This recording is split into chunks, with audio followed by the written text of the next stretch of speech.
Mga kapuso, nakapag-file na ba kayo ng inyong income tax return? Dapat agapan nyo na yan. Maaga na kayo. Dapat kumilos na kayo Dahil ang deadline po sa taong ito, kadikit ng Semana Santa. Nakatutok si JP Soriano. April 15 ang kadalasang deadline ng filing ng annual income tax return. Pero dahil natapat ito ng Sabado de Gloria, inusog ang deadline sa April 17, Lunes. Pero ang senior citizen na si Isagani Sioson, minabuti ng mag-file ng ITR para sa kanilang asosasyon.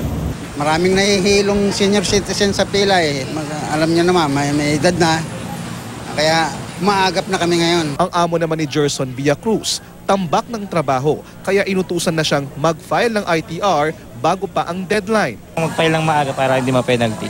Ayon sa BIR, ang sino mang mag-file ng ITR lagpas sa April 17 na deadline ay papatawa ng 20% na interest at 25% na surcharge. May mga dagdag naman na filing centers ang BIR na handang tumanggap ng mga ITR. We'd like to appeal to our taxpayers to pay their taxes, of course, but more especially to pay it on time. Avoid the rush on April 17. Deadline is 5 p.m. But just like in the elections, when you're in the vicinity at around that time, we'll give it a little leeway.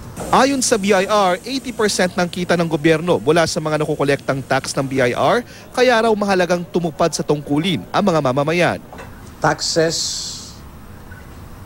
is where the government gets its funding to continue operating as such. For example, to pay the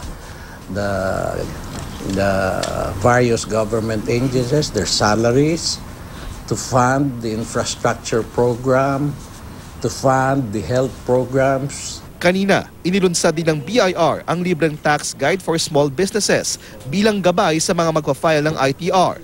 Bukod naman sa pag-streamline ng mga requirements sa pagpa-file ng tax, magdadagdag din ng tauhan ang BIR para mapabuti ang tax collection. Sa ngayon, nasa mahigit 9,000 lang daw ang empleyado nila o halos kalahati lang ng nasa plantilya nila na 21,000. JP Soriano, nakatutok 24 oras.